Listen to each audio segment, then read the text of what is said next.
The Western media reported yesterday that OPEC Plus intended to boost oil production by 500,000 barrels per day. As a result, oil prices fell below $84 per barrel. However, they quickly returned to the area of $87 per barrel, indicates there is no room left to move further to the downside, at least for the time being. Over the past 2 weeks, oil has already lost more than $10. The main reason for such a steep decline was concerns over a looming recession and related decline in aggregate demand. Apparently, market participants went overboard in reacting, since even the news about a possible increase in output had no severe response. Nevertheless, fundamental factors affecting oil are now rather negative, which clearly limits its growth potential. Thus, the market will most likely remain around current levels. Moreover, market participants are awaiting Washington's decision on a Russian oil price cap to be announced in the coming days, probably this week. However, it remains to be seen how the market will react to it. Much will depend on the mechanisms and parameters of this very restriction.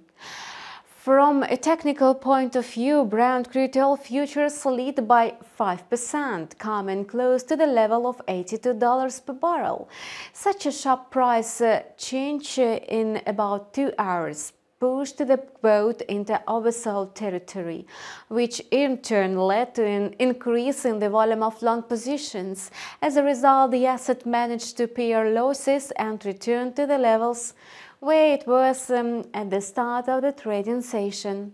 Given that speculative activity has been replaced by a sideways trend, further things will depend on the asset's next move. So, if the price consolidates above 88.50, Brent crude will most likely gain value. In a case the price fixes below 85.80, short interest will rise.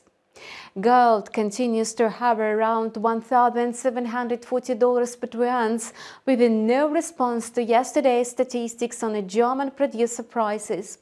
Interestingly, the foreign exchange market showed a strong reaction to a rather significant slowdown in the growth rates. After all, this data indicates signs of a cooling inflation in the euro area, as well as subsequent interest rate cuts by the European Central Bank. However, investors apparently do not intend to make hasty conclusions. Gold is still extremely overbought, so speculation alone is not enough for its rally. In addition, major central banks intend to further increase interest rates, which will keep exerting pressure on the yellow metal. Technical analysis indicates that gold futures are in a correction. The asset has already dipped by about 2.5%. If market sentiment remains unchanged, the metal will most likely hit towards the support level of 1,700. Now let's move on the commodity asset, the Russian ruble. Last week, the Russian currency traded closer to the 60 rubles per dollar. Now it has moved to the level of 61 rubles. Obviously, market participants are awaiting the US decision on a Russian oil price cap.